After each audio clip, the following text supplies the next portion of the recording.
पश्चिम बंगाल, केरल, तमिलनाडु के साथ साथ असम में भी चुनाव हुए हैं। 4 मई को मतगणना वहाँ भी होगी। और किसकी बनेगी सरकार, यदि ये बात करते हैं तो एग्जिट पोल क्या कहते हैं, ये बड़ी बात है। एग्जिट पोल क्या कहते हैं?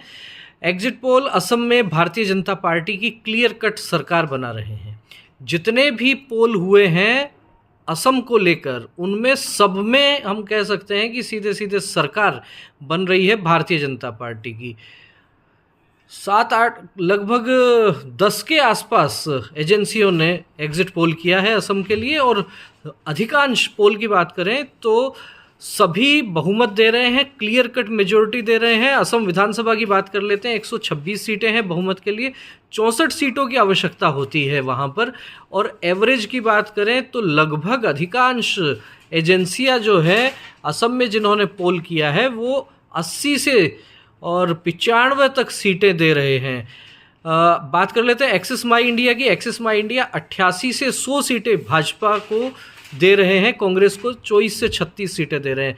1/4 वाला मामला लग रहा है। मैट्रिक्स की बात कर लेते हैं, वो भी 85 से 95 सीटें भाजपा गठबंधन को दे रहे हैं, 25 से 32 सीटें दे रहे हैं केवल कांग्रेस को। पीपुल्स पल्स केवल एकमात्र ऐसा पोल है जिसने बीजेपी को कम से कम सीट दिखाई है, तो भी 68 से 72 सीटें वो दिखा रहे हैं।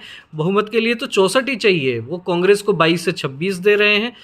पी मार्क 82 से 94 भाजपा को दे रहे हैं, 30 से 40 दे रहे हैं कांग्रेस को। जेवीसी 80 से 101 दे रहे हैं बीजेपी को, 23 से 33 दे रहे हैं वो कांग्रेस को। चाणक्य स्ट्रेटजी की बात कर लेते हैं, 88 to 98 भाजपा को दे रहे हैं और 22 से 32 दे रहे हैं कांग्रेस पार्टी को। पोल डायरी की बात कर लेते हैं, पोल डायरी 86 से 101 सीट दे रहे हैं बीजेपी को, 15 से 26 सीटें दे रहे हैं केवल कांग्रेस पार्टी को। वोट वाइब की बात कर लेते हैं, वो भी 90 से 101 सीट दे रहे हैं बीजेपी को और 23 से 33 सीटें दे रहे हैं केवल। जनमत पोल्स 87 to 98 बीजेपी को दे रहे हैं, 29-30 सीटें कांग्रेस को दे रहे हैं।